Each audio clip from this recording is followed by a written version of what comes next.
It's hard to believe that it's been about a decade since Honda offered an electrified Civic Hybrid in their North American portfolio. Now, as you guys also know, Honda is continuing a pretty aggressive push into electrifying their entire US lineup. So for 2025, the Civic Hybrid makes its glorious return. And as you can see from this vehicle, it's offered for the first time ever in a 5-door body style known as the Civic Hybrid Hatchback. So today we're actually out here just north of Tennessee to finally get behind the wheel of this sport touring version. And the big question I went and answered, for those of you who are looking for the most fuel efficient and the most powerful non-Type R Civic around, has Honda created the perfect compromise between power and efficiency? Stay tuned to find out.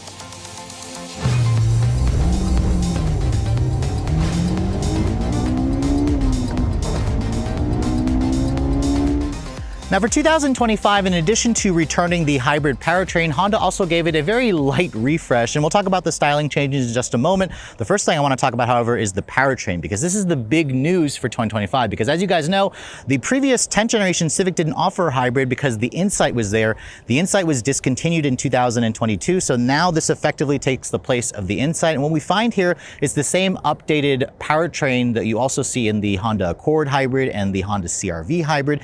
It's essentially their latest 2-motor hybrid system where it combines a 2-liter naturally aspirated 4-cylinder that runs on the Atkinson cycle with 2 electric motors. So there's one electric motor that kind of functions as a generator, and then one that also functions as an electric traction motor. That's essentially what powers the front wheels most of the time. Now, the gas engine on its own delivers 141 horsepower and 134 pound-feet of torque. The electric motor delivers 181 horsepower and 232 pound-feet of torque. Now, the combined output figure, or total output figure, is 200 horsepower. So this technically makes the Civic Hybrid the most powerful engine option in the Civic family if you discount the Civic Type R. It also makes it the most powerful hybrid that you're going to find in the competitive space.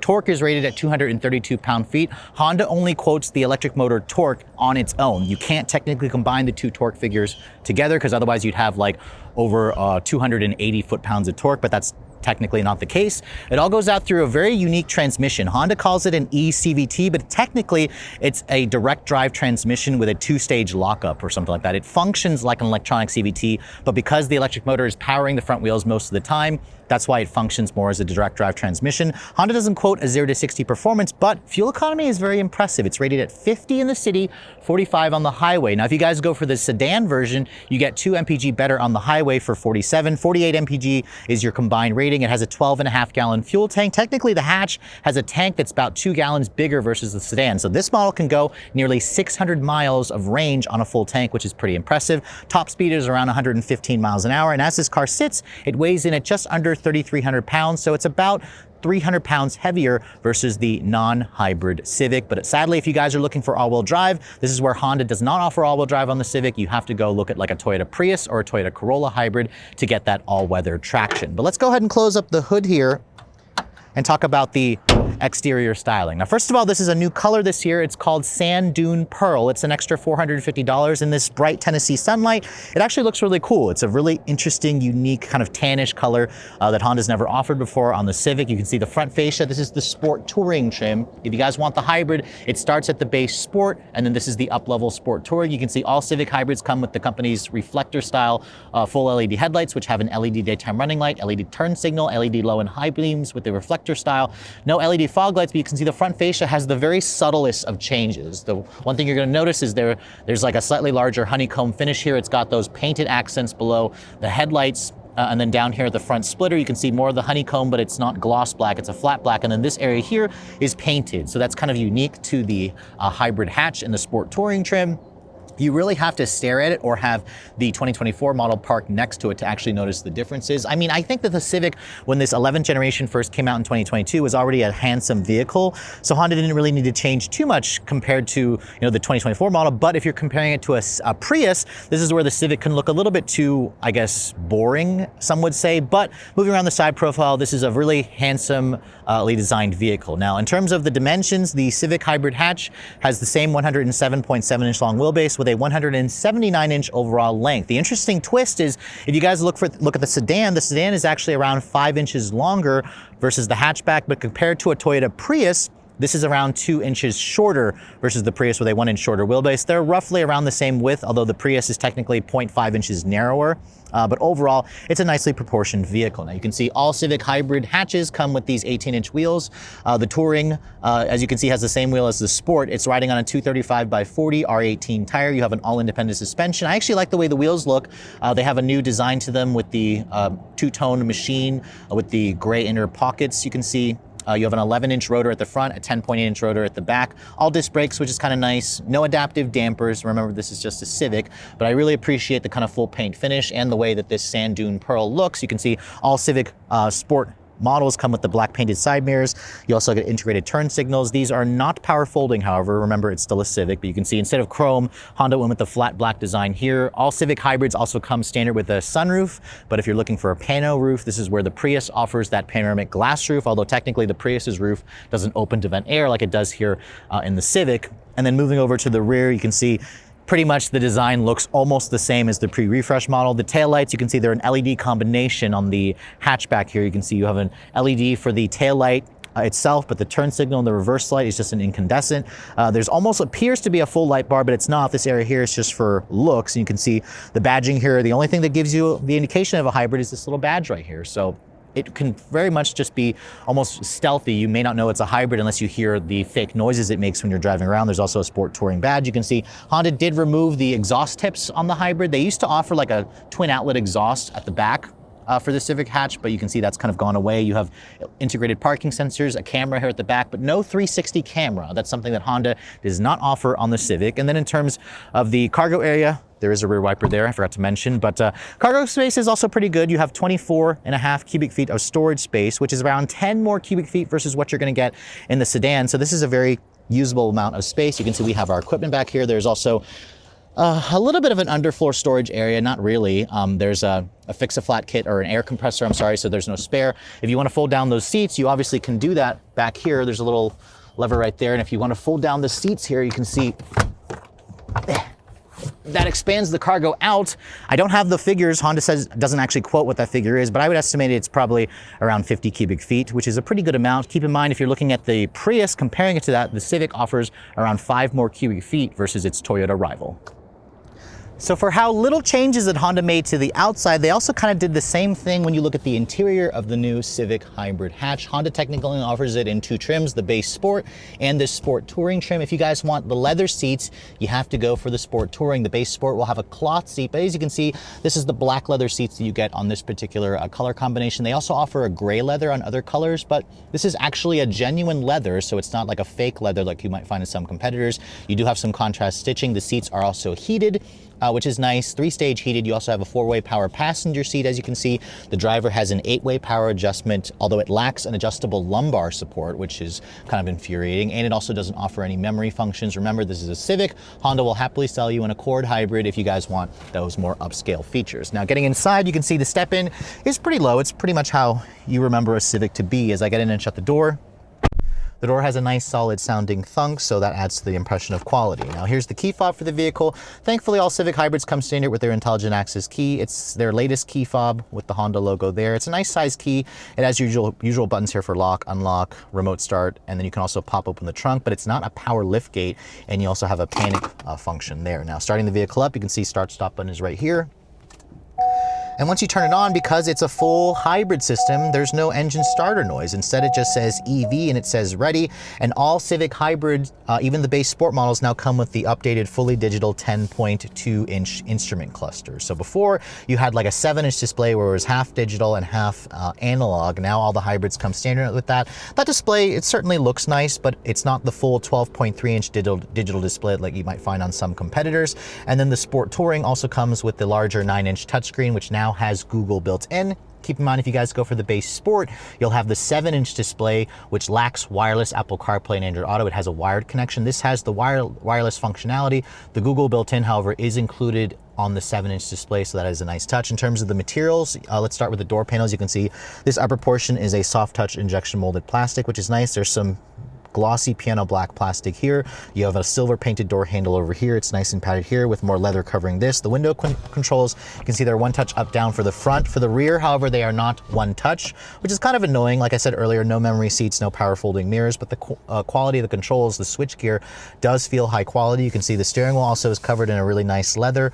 It feels high quality with the contrast cross stitching. It's not a flat bottom design, as you can see, but the wheel does offer a manual tilt and telescoping adjustment, so I can get comfortable pretty easily. The a horn, it actually sounds a little bit on the punier side, but if I remember correctly, the Toyota Prius also has a really pathetic sounding horn. There are paddles here on the steering wheel, but that's not to control the transmission gear ratios because there are none. That actually controls the regen braking. There's up to 4 different levels of regen braking, which is kind of interesting to find on a hybrid vehicle. Typically you find that on plug-in hybrids or EVs. The upper dashboard, you can see, has a soft touch injection molded plastic, which is nice. There's more piano black plastic trim. I love this kind of singular air vent that kind of has that honeycomb mesh with the really high quality stalks here to control the airflow. You can see there's dual zone automatic temperature control. You have 3-level heated seats, but if you're looking for cooled seats, Honda does not offer that on the Civic. You can see down here in the center stack, my iPhone 14 Pro Max fits nicely into that wireless phone charging pad. You have 2 USB-C charging ports. Traditional gear selector here, which some of you may prefer. If I put the car into reverse, you can see there's your backup camera with trajectory, with distance markers, with parking sensors, with automatic cross-traffic braking. The quality and the resolution of the camera is average. Again, if you're looking for a 360 camera, that's where the Toyota Prius offers that, but not here on the Civic. Down here you can see your drive mode selectors, also a little toggle. If you cycle that, you can go to 4 different drive modes: Econ, Normal, Sport, and Individual. The Individual setting is interesting because in the Sport Tour, you can actually customize the powertrain to be in Sport, Eco, or Normal. You can adjust the steering to be in Sport and Normal, the engine sound, so you can actually create a fake sound. You can actually have it adjusted individually, and then the gauge display, you can change it between the Normal or the Sport. It basically just adds a red outline in the actual instrument panel, so it's nothing super crazy in terms of adjustability, but that's nice how Honda does offer that. This car also comes with wireless Apple CarPlay and Android Auto.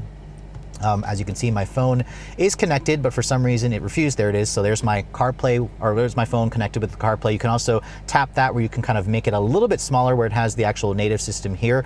That 9-inch display is definitely starting to look a little bit small. Now, it is actually a little bit larger than the 8-inch display that's standard on the Prius, but I really think Honda should have just made this standard. The fact that the base Sport still has a 7-inch display, I think, is inexcusable in today's market. You can see the screen itself is definitely quicker and snappier versus Honda's earlier system. And you can see here, you can basically pull up Google Maps, where that's the same Google Maps you're going to find like on your computer in your home, which is really nice. It also has Google voice commands built in. If you go to the home display here, you can go to the Google Play Store. You can download apps, you can sign in, you can download Waze. However, if you want to use Apple Music, that's where you're going to need to use the CarPlay to access the Apple Music. But this is definitely an improvement. The software is nice. It just needs the bigger display. I think Honda needs to seriously expand this to either a 10-inch display or the 12.3 that you find in the Accord. Over here you can see, I forgot to mention, there's an electronic parking brake. I like how this is not piano black plastic here. It kind of has like a textured plastic or gray plastic that is better at resisting fingerprints and smudges. You have a padded center console here. Open this up, you can see it's a pretty decent size in there. Actually, it's a pretty good size. So in terms of storage, the Civic is really good in that regard, which I appreciate. The seats are also really comfortable and supportive, which I like. I just kind of wish that they were ventilated as well. And then over here on the glove compartment, I can show you that real quick. It's a bin style, it's damped, but not lined with felt. It's not the biggest glove compartment. There's also a 12-speaker Bose stereo system, which also sounds good. When Honda introduced this 11th gen Civic, it was the first Civic to get a branded audio system. So it's pretty much on par with the JBL you'll find in some Toyota vehicles. And then above me here, you can see the sunroof. I can tilt it open like that, or I can also open it completely. It's pretty much a standard size sunroof. I like the fact that it does open. You won't find that again in the Toyota Prius. And there's also a manually retractable closing shade, which is also a nice touch. But let's go ahead and hop into the backseat area, and I can show you guys what that space is like. Now, getting back here, you can see the hatch only comes with 4 doors, and it has pretty much the same legroom as the sedan counterpart. Once I get back here, there's around 37.5 inches of legroom. 37.5 is around 3 inches more versus the legroom that you find in the Toyota Prius. So if you guys need more backseat space, this definitely has an advantage over the Toyota. Sadly, material quality back here is a downgrade from the front. It's a hard touch plastic with more piano black plastic here. At least there's leather here and leather here where you'd rest your elbows. Same silver painted plastic door handle here. The seats themselves covered in the same leather. They're not heated, as you can see.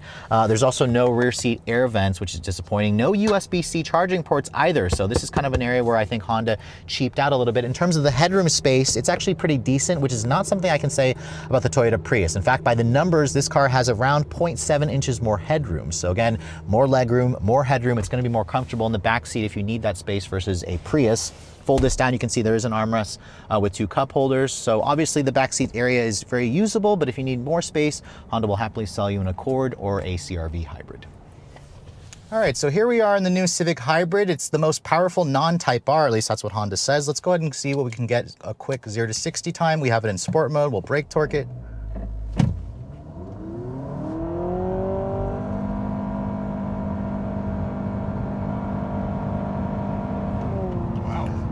Wow, we actually did 0 to 60 in 6.94 seconds, and that's actually with it basically level. It says it's a 0.2% gradient, so that's actually really impressive. That makes this vehicle quicker versus the last Civic Si that I tested in the pre-refresh model, which is very impressive. I mean, that doesn't surprise me. That 0 to 60 time, in fact, it matches the last Toyota Prius that I tested, which was a front-wheel drive Prius, which offers 194 horsepower.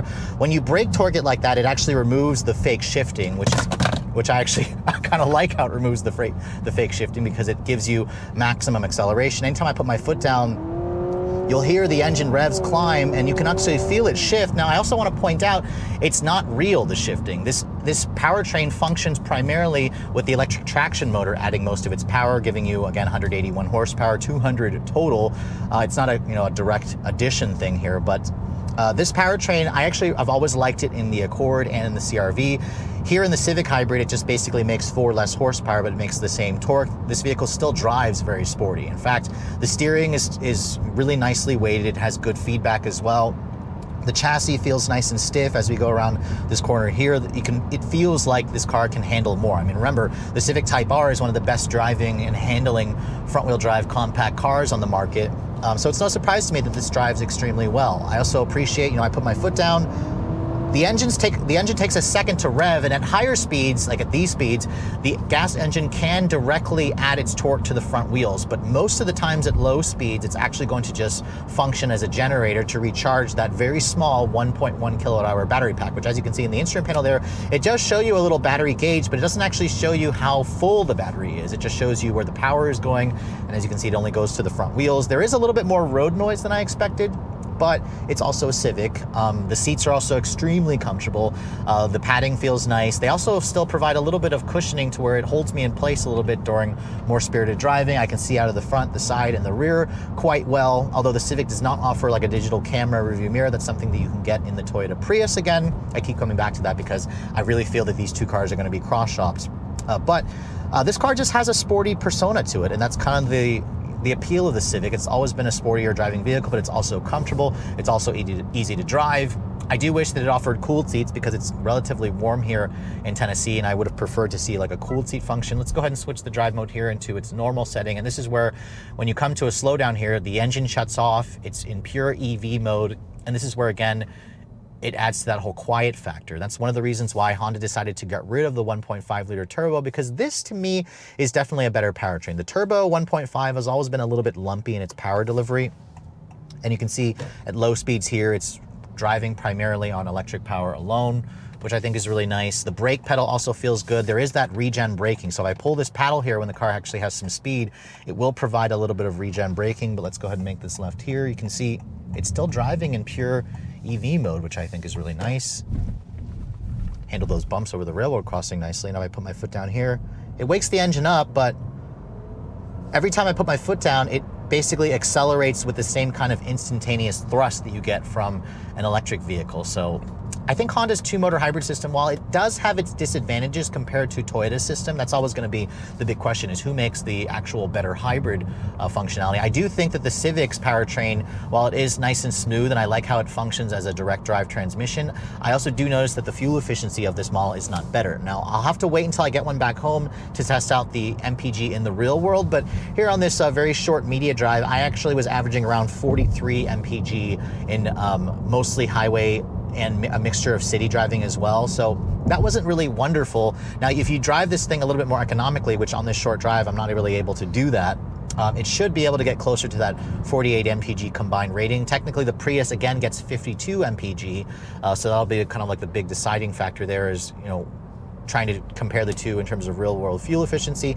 Sadly, Honda did not give me this car with a full tank of fuel, so I couldn't really see what the actual range was. Now it's at 3/4 of a tank and it's showing 300 miles of range on a full tank, which again, this car only has 130 miles on it, so it's really, really new. It's not technically broken in yet. I want to show you guys here the paddle shifters. When I pull this, there's 4 different levels, and as you can see, it actually brings the regen down pretty strongly, and then I put my foot down, it makes the regen almost go away instantaneously, and the car's response is just really good, really nice. This is where I think that the Civic Hybrid's powertrain is, again, like I said, a huge improvement over the 1.5 that you got in the previous generation. But for most of you, who are trying to decide between the base 2-liter and the hybrid powertrain, it should be a no-brainer. It's just going to cost you a pretty penny if you want the hybrid. But overall, I'm really liking the driving dynamics of this vehicle. If you've basically driven the Accord hybrid, the CR-V hybrid, this is going to feel awfully similar. Because the Civic is the lightest and the smallest and one of the more aerodynamic options, this should definitely give you the best fuel efficiency out of all the current Honda hybrid systems. Now, with just over 200,000 units sold in America last year, the Honda Civic nameplate remains one of the best-selling vehicles that you're going to find in the compact car segment. In fact, in the industry, or at least in this space, only the Toyota Corolla outsells it. Toyota did roughly 232,000 units, but Honda, as you can see, wasn't really too far behind. And Honda is also claiming that the hybrid model of the Civic should account for about 40% of the total sales mix, and that's because of the way Honda structured this, because you can still buy a base Civic in the LX and in the Sport trim on the sedan, and those only come with a naturally aspirated version of, or basically the non-hybrid version of the 4-cylinder that's under the hood of this vehicle.